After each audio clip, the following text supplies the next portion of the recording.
Good evening, I'm John Carter and welcome to Poland Daily.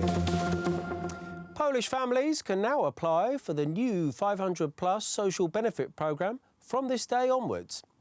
In its latest version, parents can receive 500 zloty also for the first child. The interest in the benefit was so high that the servers crashed, which caused many issues for some of the parents applying. Between midnight to 2 o'clock, more than 400,000 people applied for the benefit. However, some parents reported having problems with the platform due to high traffic. Those who haven't yet applied can do so via the Empatia website or the platform for electronic services ZUS. Let me remind you that the benefit will be given to those who apply before the end of September. The benefit will be sent from October, including the months of July, August and September if you apply now, said the Minister of Family, Labour and Social Policies, Bożena Borys-Szopa. The European Union summit in Brussels has reached a stalemate. Representatives of Germany, France, the Netherlands and Spain have been trying to push through the candidacy of Dutch socialist Frans Timmermans as the new head of the European Commission. However, Timmermans is not an acceptable candidate for Italy, Poland and other members of the Visegrad Group. The Brussels summit will resume on Tuesday. The question of whether Frans Timmermans will be chosen as the President of the European Commission will most likely be answered tomorrow. This decision was made this morning by the President of the European Council, Donald Tusk, after Sunday's consultations, during which Tusk allegedly convinced other member states about Timmermans' candidacy. I'm a candidate on behalf of the socialist family and we'll see what the leaders decide, if they decide anything tonight. Timmermans is supported by Germany, France, the Netherlands and Spain. The outgoing President of the European Commission, Jean-Claude Juncker, also voiced support for his current deputy. France is one of those who have to be taken seriously into account when it comes to the appointment of the President of the Commission. It looks like it's not going to be a simple consultation, to say the least. The European Council President, Donald Tusk, will have a difficult task today, and we will try to be constructive. But let me say again that for me it is also very important to avoid an interinstitutional conflict. In other words, a conflict between the Council and Parliament. Visegrad Group countries remain very skeptical towards Timmermans' candidacy. We said clearly from the beginning that we are not very happy with Spitzenkandidaten systems. Prime Minister Mateusz Morawiecki commented on Frans Timmermans' candidacy in much harsher words, claiming that the Vice President of the European Commission is a dividing force in Europe. I am convinced that many member states, if not all of them, believe that we should find a candidate for the presidency of the European Commission who will be able to build bridges, seek compromises. I am convinced that there will be a constructive discussion today. Frans Timmermans is not a compromise candidate. Frans Timmermans is obviously a very divisive candidate in Europe. He certainly does not understand Central Europe and does not understand the Europe that comes from the post-communist collapse. The new President of the European Commission is most likely going to be unveiled tomorrow before 11 a.m. There are many indications that despite opposition from Poland and several other countries, it will be Frans Timmermans. However, if a resolution is not to be found tomorrow, the next EU summit will be held on July 15th.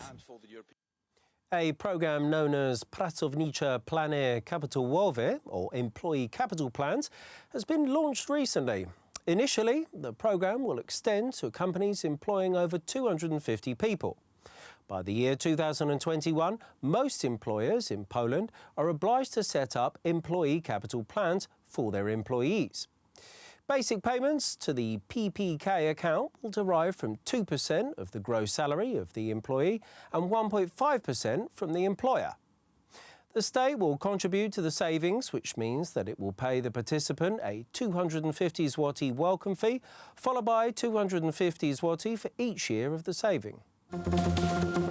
Today, hundreds of protesters in Hong Kong stormed the Legislative Council on the anniversary of the city's 1997 return to China. They destroyed pictures and dubbed walls with graffiti in direct challenge to China as anger over an extradition bill spiralled out of control. Some carried road signs, others corrugated iron sheets and pieces of scaffolding, as around 1,000 demonstrators gathered around the Legislative Council building in the heart of the former British colony's financial district. The government called for an immediate end to the violence, saying it had stopped all work on the extradition bill amendments and that the legislation would automatically lapse in July next year. Hong Kong returned to China under one country, two systems formula that allows freedoms not enjoyed in mainland China, including freedom to protest and an independent judiciary. Beijing denies interfering, but for many Hong Kong residents, the extradition bill is the latest step in a relentless march towards mainland control.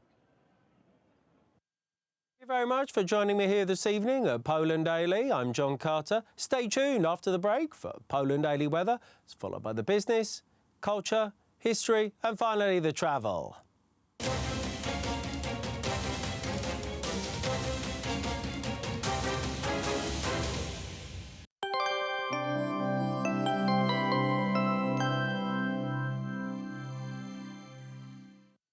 I'm Aleksandra Zarzycka and welcome to Poland Daily Weather. Let's take a look at the forecast for tonight. Light overcast sky in large parts of the country. Some rains and thunderstorms are expected on the south. Around Lublin, thunderstorms will appear as well. The temperature will range from 14 to 20 degrees in Kraków and Katowice. And now over to tomorrow. Sunny weather across the country. Southeastern Poland will see the highest temperature, 27 degrees in Rzeszów. A minimum will be 17 degrees in Koszalin. Let's see the forecast for the following 3 days. Wednesday will be a very pleasant day. Temperature will fall and will range from 20 to 23 degrees. On Thursday, the sun will be shining across the country. Temperature will be very similar. On Friday, pressure will fall. Temperature will hover around 20 and 26 degrees. Thank you for watching and goodbye.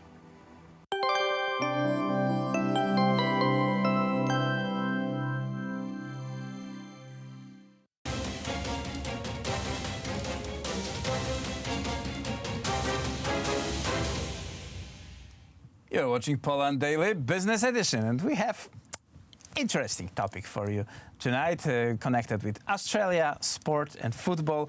Jeffrey Putsey, energy consultant in real life, is our guest. Sir, welcome to the show. Oh, thank you, Alex. It's very nice to be here. You are introducing to Poland Australian football. What is that? Well, it's quite the crazy sport. In Australia, it is played 18 players a side on a cricket field. And for the normal viewer, they might think there's no rules. But this sport was invented to keep cricketers in this shape. The first club team comes from 1850, so it's quite a large sport, and it's the fourth largest spectator sport in the world by leagues. So at a normal game at the MCG in Australia, you might get close to 100,000 people. So it's a fast-going game? Fast-going, high-scoring. You score 6 points or 1 point at a time. It's by kicking, by hitting a handball, which is kind of similar to a volleyball, or by running. But it is played with an egg-shaped ball that's similar to a rugby ball. And every 15 meters, you must bounce it. And you can imagine the chaos that can create if you're not good at bouncing a ball. Okay, so this is a game almost without rules, played by 18 people on each side. That's conveniently 34 people on the... This is 36, but 36 on the field, and you have 4 substitutes from each team, too, that can come in and out as they go. But in Europe, we play it a little differently. We play 9 aside, and we play on a rugby field. So what I've done in Poland, I've helped create the Polish national team. It's called the Polish Devils, and we will be fielding a team for the first time ever to play against 15 other nations in Stockholm on Saturday, June 29th. So you are about to leave for this tournament. You have a jersey of the company. I do have a jersey. So show us. So the team name. This is the first official show of the Polish Devils jersey for Australian football. Okay, cool, and looks great. And it's been a great opportunity. I mean, we started as 5 players back in November. We've had about 40 people come through training. The team is 75% Polish. we've had sponsors already get involved. Badgers Men's Hair Salon sponsored us. A company I work with sponsored us. And also even Perwa showed up to an event we had on Sunday with a few kegs of beer and an awesome 1950s vintage Polish truck. Okay. So there is at least 9 people in the team right now? There's 15 that are going to Sweden, and plus a coach and a physio. And a physio, okay. How long is that game? So the games normally last quite a bit longer in Australia, but because you play so many games in the Euro Cup, they're 2 10-minute halves. And Poland will be playing in their group stage against England, Netherlands, and Israel. And then depending on how we do, we'll be playing a few more games. Okay, so we'll see. Very interesting. Why is that idea? Why did you come up with the idea that this is something that we lack, that we don't have in Poland? So I quite enjoy sport, and competitiveness, I believe, helps the mind. So ever since I was young, I was involved in sports, and about 15 years ago is when I, being American, personally discovered Aussie Rules. I would practice with the New York team, the Magpies, and saw it was a great community they had. Each week you'd see about 60 players at training, and I thought this was something just different in Poland. And as I said, you know, you talked about it being a high-scoring sport, fast-moving. I think it has a lot of potential, and it doesn't take a lot of equipment or expense. So you need to show up with some cleats. It's a ball. All right, well, you do need some goalposts, but right now we can use rugby goalposts in Poland. So I think there's not a lot of deterrence to get Polish people to play this. And we've seen they're really intrigued. They love it. They're so into it. I think maybe we've had 2 players that didn't come back for more than 1 practice. So it's just, they eat this up, and I see the potential it has for growth here. Right. Are there, because the games played, the team games played in the field, normally is football. It's a game when the children are starting, then going up, then possibly will earn lots of money as a professional footballer. There is no chance for this in your sport. You know, I don't think there's chance for this, but I do think you could build a great community. I think that we could see a domestic league grow that includes fans. You saw this in NFL. NFL is a much harder contact sport, and in places like the United States, you are seeing players decline. So that is something just in general with contact sports, we're seeing that decline because we are, but I think the safety's there. And our first step afterwards is to try to get university players. And then who knows where it will go. But as you say this, the Irish national team from the women's has from last year's team has 4 players that are now playing professional in Australia. So there is a possibility. I mean, if you get a young player that comes out, there is a road. We'll see. Very interesting. The first ever Polish team will participate in Aussie Rules, Australian Rules Football. Aussie Rules Football in Stockholm this weekend, and well, we will follow that issue. We'll see how they've done. If anyone wants to watch it live, they can watch the Polish versus England game live on AFL Europe's Facebook page. Oh. Even so that's at 11 o'clock on Saturday. It's 11 o'clock on Saturday. So you should feel invited for this. Thank you very much, Jeff. We keep fingers crossed for your success and the team, and all the best. Oh, thank you. I'm glad we're able to tell the Polish public about this. Yeah, and that's a very interesting topic for Poland Daily Business. That ends tonight with this finger crossed for our team.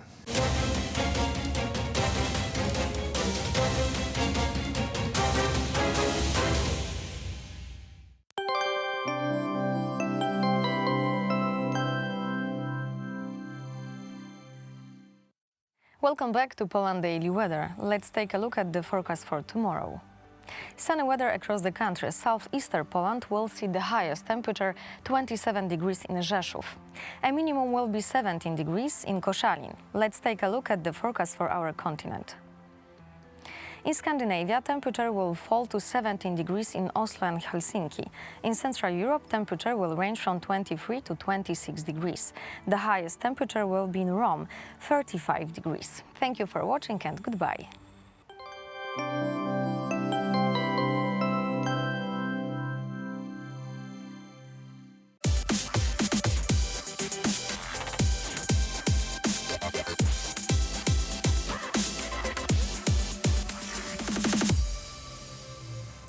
welcome to another episode of Poland Daily Culture. My guest today is Maciej Syka, with whom I'll be discussing films and religion. Hello, Maciej.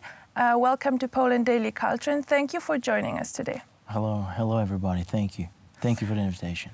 So, you studied abroad, you studied in Australia, and you lived in the States, is that correct? And do you live in the States now, or do you live in Poland, and what is it that you do?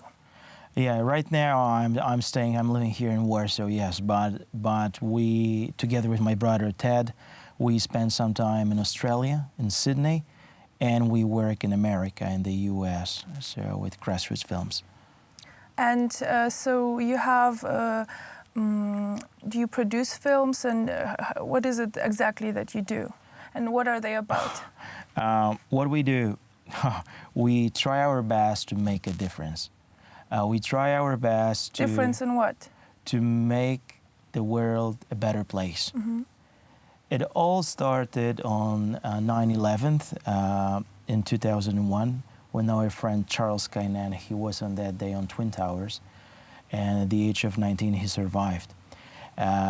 So the whole bunch of brothers, the whole bunch of friends, we asked the question, why he survived, what's the meaning of life? And 1 year later, we met Pope John Paul II in Toronto, in Canada, and the impact he had on us was huge. We were the boys at the age of 18, 19, and it was 2002. Pope John Paul II came to Toronto, and I never forget it, when the guys from TVN appeared there with their camera, and everybody was moved. People were moved because Pope John Paul II was the old guy, and he came to Canada, and it was packed everywhere. The streets were packed. So World Trade Center was #1. World Youth Day in Canada, in Toronto, was #2. Those two factors made an impact on us, and after those events, we started producing films. We established a company called Grassroots Films in Brooklyn, New York. So what was the first film that you made? The first film was God in the Streets of New York City. It was a short documentary film produced by Joseph Campo. Joe used to work for years with the poorest of the poorest in New York City, so he had an experience. He knew how the streets of New York City looks like, because when you go in the streets of New York City, you see shops, you see restaurants, but you forget about the inner side of the city. Of the people who has no families, of the people who have no families, who are from the broken families. So we produced a short film called God in the Streets of New York City. The film showed the procession of Corpus Christi in the New York City. It was a 2-minute documentary film showing Franciscan Friars of Renewals with the Holy Sacrament in the streets of New York City. So people stopped in the streets. I think that they had some special moments, special turning points in their lives. You can see the film on the YouTube, and I don't remember, but thousands of the DVDs were spread all over the world.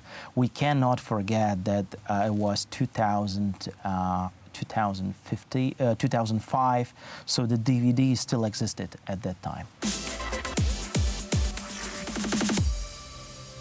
Maciej Syka, a film producer associated since 2008 with the Grassroots Films studio from New York, responsible for worldwide distribution and screenings of The Human Experience and Outcast's Grey Angels. Privately, he graduated from economics at Academies Australasia in Sydney, Australia.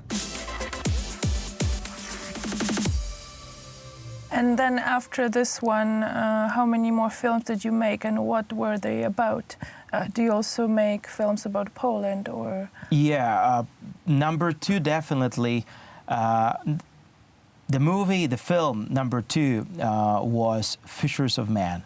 The bishops of the United States of America, they asked Grassroots Films to produce the film about the vocation, how one can become a priest. Is it a real adventure? It's something boring, you don't want to be a part of it. Was it also made in the States? Yeah. So they sent a script to Joseph Campo. Joe read the script and he could not believe what they want to produce. Said, no way, we never do the thing. So he responded to the bishops, give me some time and we will write the script. So Grassroots Films made one boy who was in a car on a highway, driving a car, coming back to his church, coming back to his seminary. He was on the way. It was the evening, the night before the storm, and in one moment the priest saw a car accident. So he left his car and he started running to the victim of the car accident. So in this film, Fishers of Man, the priest is being shown like a hero, that you stay with the people who need support, you stay with the people who suffer. Fishers of Man was a big success all over the world because it did not show the priest as a guy who wear a golden ring, who wear a nice black clothes. It did not? No. It shows the priests who are with the people who suffer. And I think this is the meaning, this is the real origin of the priesthood. Yes, because many people think that priests drive Bentleys and wear gold, right? And yeah, we all know that it happens from time to time, but for example, the ones who were just next to the victims of World Trade Center were the Franciscan Friars of Renewal. You had in the streets both firemen, fire brigades, and the friars, and the Franciscan Friars of Renewal. So the Franciscan Friars of Renewal are always next to the people who suffer. They are very humble, they are very simple, and this is why America loved them. You can find the guys, you can find the musicians. I don't know, the guitarist from the Bruce Springsteen band joined the community of the Franciscan Friars of Renewal, many celebrities, many ex-sportmen, because they see the real passion there, the passion for love and mercy. So the Fishers of Man was definitely number 2, and it had a big impact all over the world for young boys who joined the priesthood because they were looking for something special, for something that can change your heart, that can change your spirituality. And Fishers of Man, as a 25-minute documentary film, had millions of views, I would say, because we sold thousands, hundreds of thousands of the DVDs. Wow.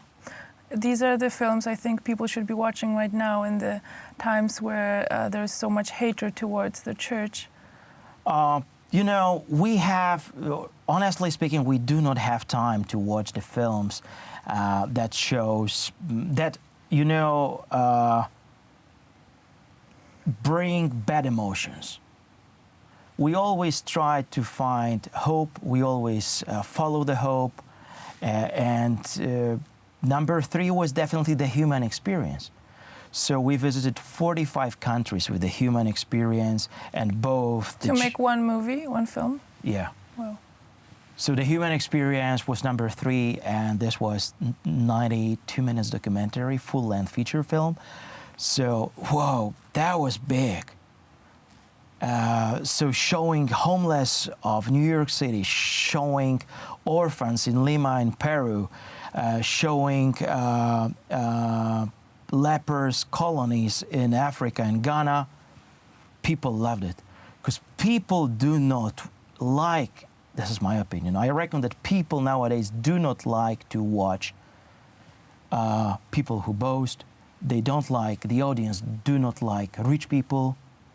When you watch people who suffer, you can find things that are common for all of us.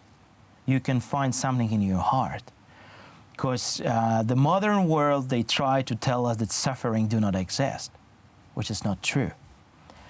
As a human being, you always experience suffering, you always experience sometimes it's anger, sometimes it's hope, sometimes love, sometimes it's an anxiety.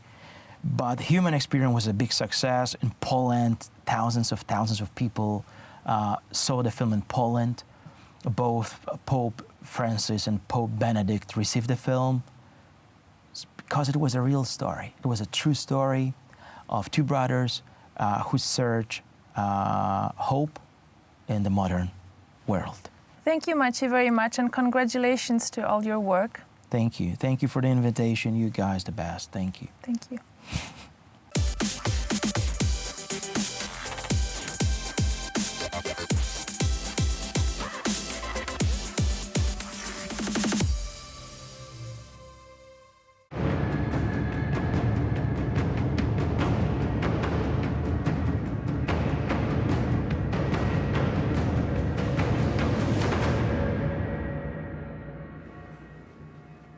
Ladies and gentlemen, welcome to Poland Daily History. Today we are visiting the Polish Central Bank and the Center of Money, where they provide education on the history of various world currencies and the Polish zloty. Join us as we learn about the 1,000 years of history of the Polish currency. During our visit to the NBP Money Center, we will speak with Adam Skrauta from the Education and Publishing Department of Narodowy Bank Polski. The Polish Central Bank functions under its current name since 1945, but is a continuation of two earlier banks operating in the 19th and early 20th century, serving a similar function. So now we are discussing the history and the story behind the Polish currency, otherwise known as the Polish zloty. And I know that some of the famous Polish people are also involved, especially a very famous Polish astronomer that has his involvement in the Polish currency. And I was wondering if you can tell me a little bit about it. Yes, Nicolaus Copernicus was we can say that he was a genuine man of Renaissance, because he was interested in many fields of study, and one of them was economy and the question of money. He was a strong advocate of using money coins of high quality. Because at that time there was a problem of money debasement. So some rulers decreased the quality of coin on purpose.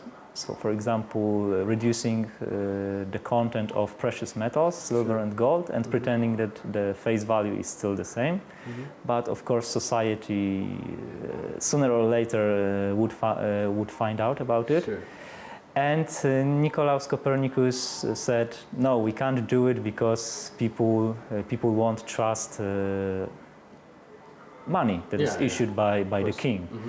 And he urged Zygmunt the Elder to introduce a new reform and introduce coins of really high quality with no cheating, in a nutshell. And well, the king listened to him, and new issues were of much higher quality than previous ones, and this helped Polish economy to develop really well during the whole 16th century.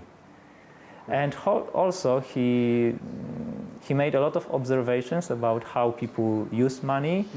And there is a very famous law, the Copernicus-Gresham law, which says that bad money of low quality, sooner or later will replace good money, because people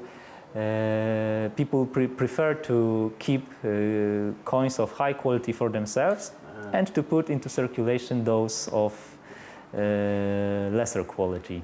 Makes sense. And this is why money market can be easily destabilized. The third and most famous treatise of Nicholas Copernicus on money was named On the Minting of Coin and presented for the first time in 1526.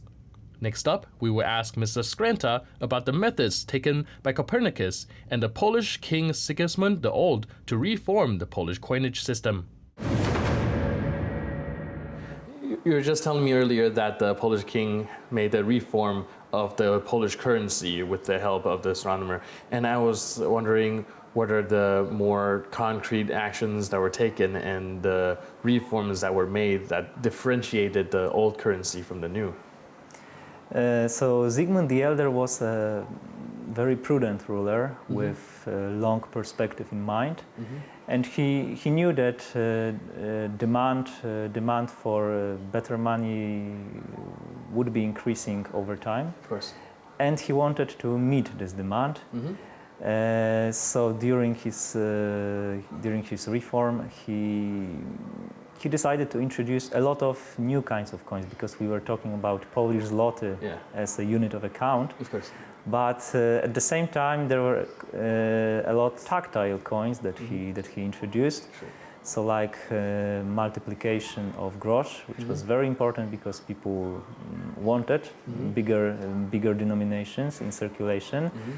And also for, I would say, the echelon of society, he introduced even higher denomination coins made of gold, and also much bigger silver coins called talar, and very popular at the time, gold ducatus. And because of this, researchers often say that in practice, in Poland, there was so-called bimetallism. Bimetallism? So two categories of coins existing in circulation at the same time. That's interesting. How do people keep track of the two different type of coins? Like, there must be some really hard math involved in conversion. Yes, the converging and determining the real value of a coin was a big challenge at the time. So you had to, when you were a merchant, you always had to keep some weight with you, and you had to weigh coins all the time. Right. Not to be cheated. Right. And actually, the idea was, it sounds a little complicated, but the idea was quite simple. If you were rich enough to afford the higher tier coins, that's the one that you use. This is the one you are going to use. So there was no formal limitations. You can't use it because you are not allowed to. If you can earn it, you can keep it. Right. But for practical reasons, in everyday use, especially by craftsmen or peasants, they preferred smaller denominations because they were useful for them in everyday life. And when we talk about merchants who were setting out on a journey, it was much more convenient for them to take fewer coins, but of higher quality and higher value. So at the same era, we also know that Poland is a very rich country at the time, and really prosperous. And I could imagine a lot of trade was involved with foreign countries. I was wondering, what kind of currency do the foreigners use to conduct trade with Poland? Do they adopt a foreign currency, or do they use what the Polish people use? So yes, the main place of operation was Gdańsk at the time. It was the biggest port in the area, and this is where Poland was exporting grain and also wood, so mostly raw materials, but it was a very good business at the time. And actually the Poles were very keen on acquiring foreign coins. Because usually, as we mentioned earlier, between merchants, when conducting transactions with each other, they were using coins of higher quality. Right, they like higher quality. And everybody wanted to acquire such. So when we exported goods abroad, we expected foreign coins in exchange. Right. So you would say the foreign coins at the time were of a higher value than the ones being circulated in Poland? I think we should mention that, generally speaking, in Europe, the whole monetary system was relatively unified.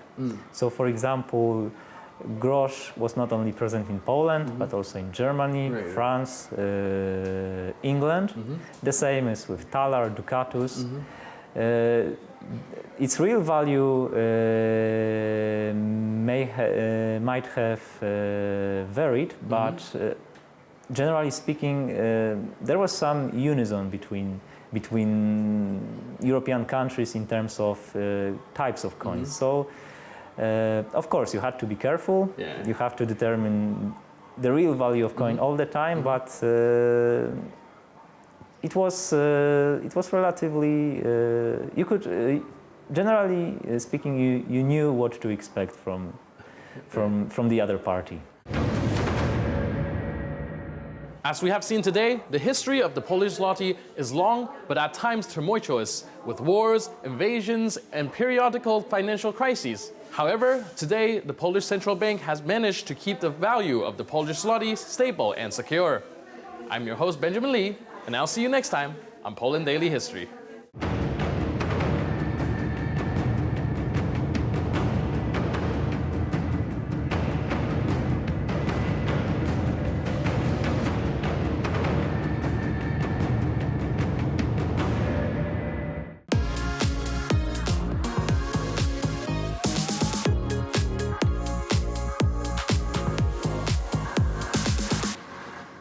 Hello everybody and welcome back to Poland Daily Travel.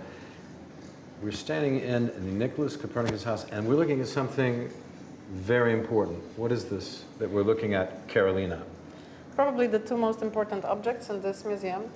These are the copies of the original book, of the original manuscript that Copernicus wrote with his hand, with the page where we can see the solar system with the sun inside, which was the breakthrough idea at that time. The original of that book has actually survived, which is really great, but it's in Krakow.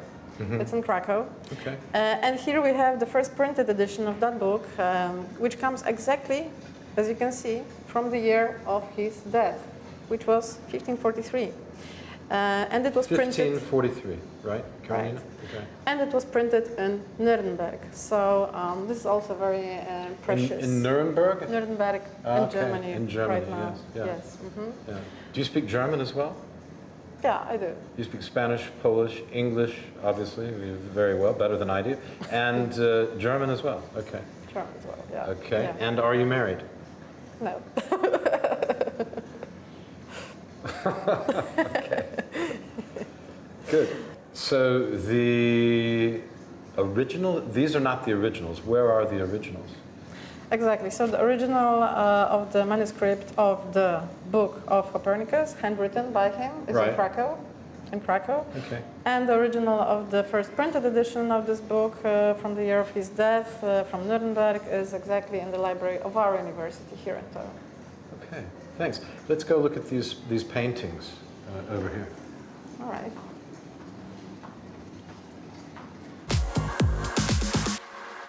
What can you say about Torun that hasn't been said before? Well, it all depends on how you look at it. At any rate, we're going to give it our best shot to be a little different. Torun is perhaps the prime example of Gothic architecture in the world. Its medieval quality is virtually pristine. And fitting this setting, it's also the birthplace of Nicholas Copernicus, who taught us that the Earth goes around the sun, and not the other way around. I'm not going to say that this is everything you always wanted to know about Torun, but were afraid to ask, but it's close to it. This is certainly a city not to be missed. It's a pleasure to be enjoyed slowly and deliberately. It would take a couple of weeks to see everything in this city and really soak in the atmosphere, and that would still be pushing it. But we are doing our dead level best to show you the greatest hits of Torun. So sit back and enjoy the next few episodes as Torun is unveiled before your eyes. I'm Will, this is Poland Daily Travel, and we love to see you watching. Like us on YouTube, and subscribe if you really, really like us. So join us for Poland Daily Travel does Torun.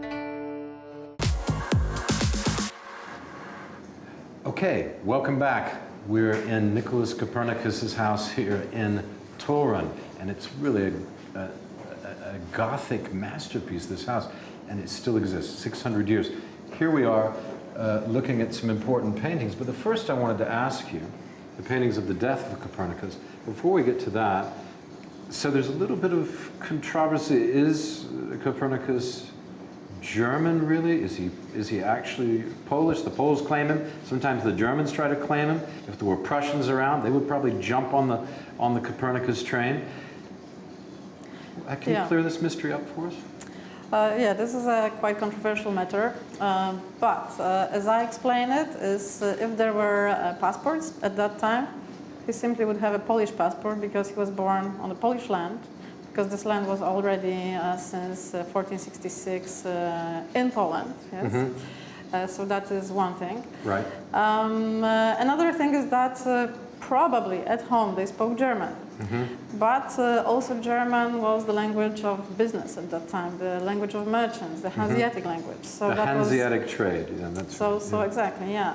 And also another important thing is that the countries, the identity with the countries was not also so developed. Mm-hmm. So actually the people from Torun, Torunians, they mostly identify themselves as Torunians. Mm-hmm. So also in the books in Italy, when he was in his studies, mm-hmm. he always gave a signature, Nicholas Copernicus, Torunian. Yes, not Polish, so not German, I am from Torunian. Torun, yeah. So it was more like a citizen of Europe, right. you could say.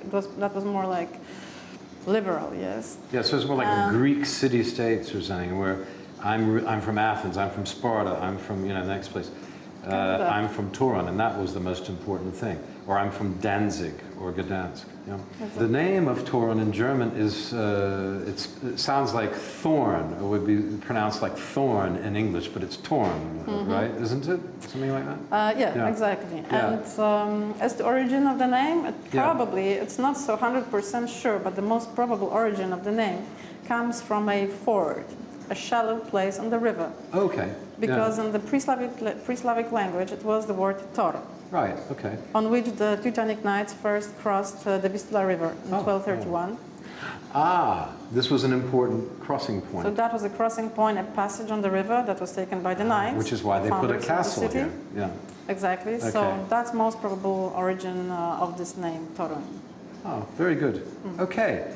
The Nicholas Copernicus house. I'm here with Karolina Rucinska, and she is our expert on Torun, and our also, how many languages do you speak? 5, 10?